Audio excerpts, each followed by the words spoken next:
Graffiti. For the longest time, this art form was deemed as vandalism by the wider majority in Britain. It wasn't until a chap by the name of Banksy arose from the suburbs of Bristol which turned many folk around, his inquisitive mind attracting many to his work and murals.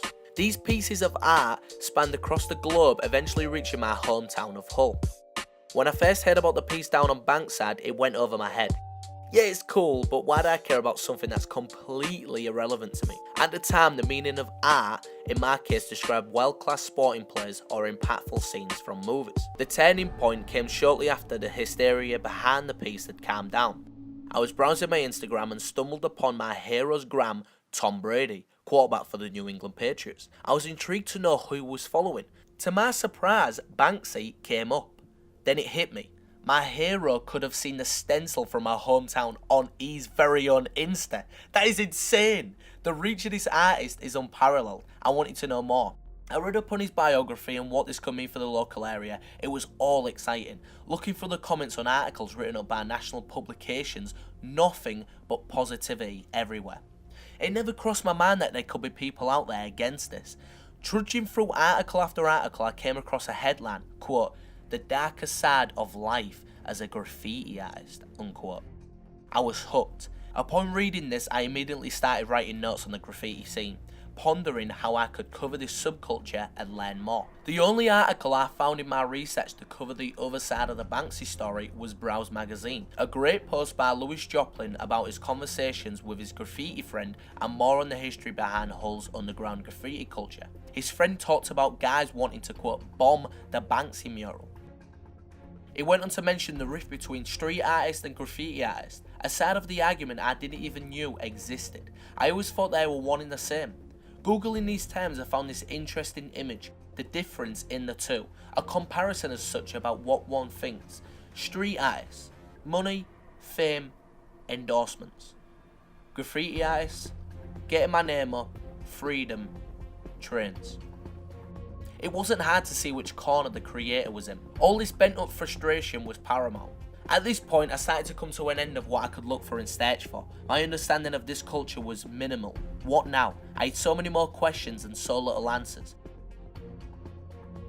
The last lead I had was this bloke from the article. Could I get in touch with him? Would he want to speak? Am I allowed to keep this going? I knew I wanted to be a journalist, but this seemed I could be intruding into a culture that doesn't take too kindly to outsiders. I did pay it some serious thought. Perhaps this chap would be more forthcoming to a general kid like me. Indeed he was. We had regular communication and a date was set to meet and talk further. I grabbed Lou, my cameraman, and we headed out when the date rolled up. The location, secluded. The time of day, very early in the morning. How was I feeling? Extremely nervous. We got there super early. 20 minutes went by. The bloke eventually came to the spot. The first 5 minutes of the interview was the longest 5 minutes of my life. It's all come from when we was kids, and that ambition we had to get up, you know what I mean? Fucking hell, like, I don't think you can call yourself a real writer if you're not going out and writing graffiti and you've got nothing to lose. A lot of these, like I say, a lot of these are just staying like all legal and painting nice pictures for people, the general public and stuff like that, and for kids and stuff like that. But how can you call yourself a graffiti writer if you're doing that? You're not really a writer, are you? You're just an artist, or a street artist, so to speak. It's like this woman down south was like proper full-blown bomber. She's a school governor. A school governor? She's hitting a lot of the people. Is she almost living a double life then, would you say? That's what it's about. It's your identity, it's different identity, away from everything. That's one of the ones that's always looking for 3 years in jail. He's a 70 or 80,000 pound a year surveyor, building surveyor. 3 kids at home, wife, big house in London, central London, everything, you know what I mean? People seem to think that this is like graffiti things, like just little kids running around doing random bits of bats, but it never usually is. Never, it's not usually the case, you know what I mean? You sometimes maybe get kids like that though, trying to make a name. Yeah, definitely, yeah, you will get a few kids on the scene, like, but I'm talking about like seasoned writers, the ones that have been going for years and years and years, they've got big names for themselves. The ones that have got big names for themselves tend to come from all walks of life. Indeed, we touched upon the all-important article. I wanted him to elaborate on points he had made in his interview. What truly happened with his mate getting bit by a dog? And what are Pete's thoughts on a debate regarding street artists versus graffiti artists? I wouldn't stop doing it for anything. A mate of mine had his arm ripped off by a police dog and he stopped, and I couldn't believe it. Yeah, I think you mentioned that in the... Yeah, the incident. That was New Year's night, that. I couldn't believe he stopped. I'm surprised some fucking big ass dog chewing on your arm. He's got real big fame, he's got real big street fame. He was one of the original Leeds graffiti artists, like one of the originals from the 90s and that. And he had big street fame. A lot of the Leeds writers now really respect him because he was one of the ones that brought the Leeds scene to what it is now. And yet one incident one night with the police effectively ended there for us. And there's the career. You see, I couldn't do that, mate. I couldn't just give it up for all night incidents. So it's continuing to you've been doing it for that long, you know what I mean? You're not gonna... I was in a crew in Leeds for years and half of them got raided, two of them got sent to jail. I had to get all my paint out of the house, I had to get all the sketches out, all the fucking laptops out, everything with any information on it about what we've been doing. You have to get out, you know what I mean? It's a full-blown lifestyle. He was a commercial... He was a commercial artist for a number of years. Yeah, shit. It was the worst thing I ever did. Yeah, you mentioned about it being awful. I've tried to say this to other commercial graffiti artists. For me, it might be different for them, but for me, it wasn't the way to go. Takes the fun out of it.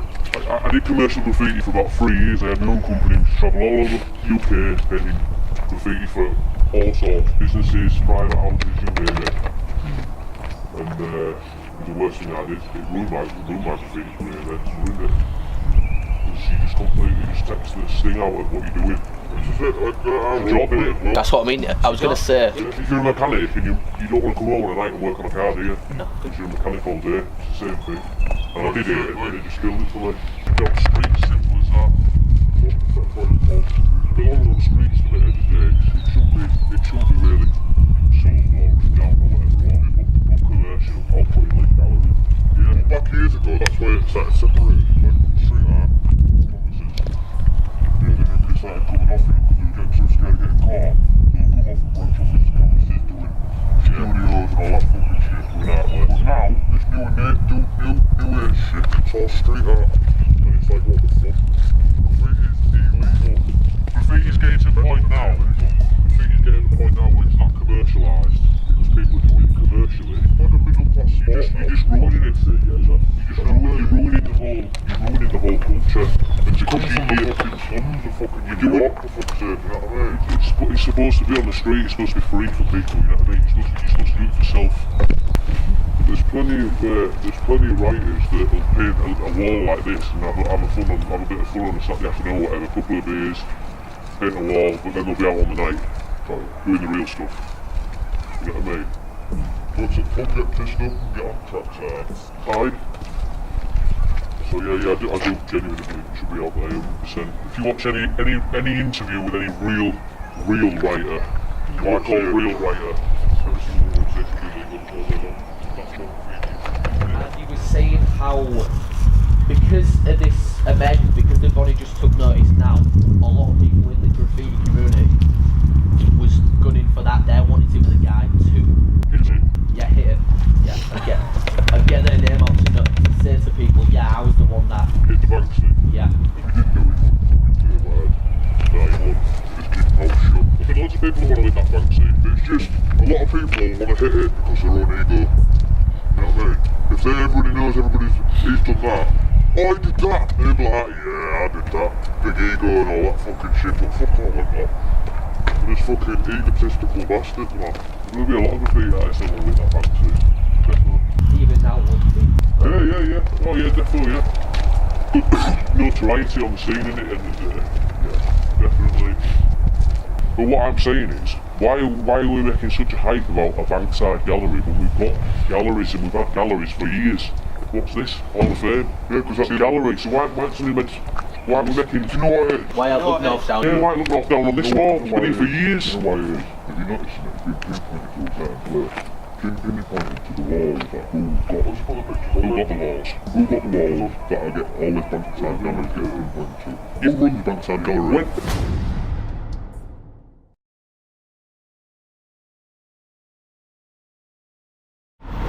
So we're on the way, guys, to the Bankside Gallery takeover. I don't really know what to feel about this event. I saw it advertised on Facebook and I thought, right, we're getting ourselves down there, we're gonna go there and obviously ask some questions and get some of their input, but it looks sketchy, it looks sketchy.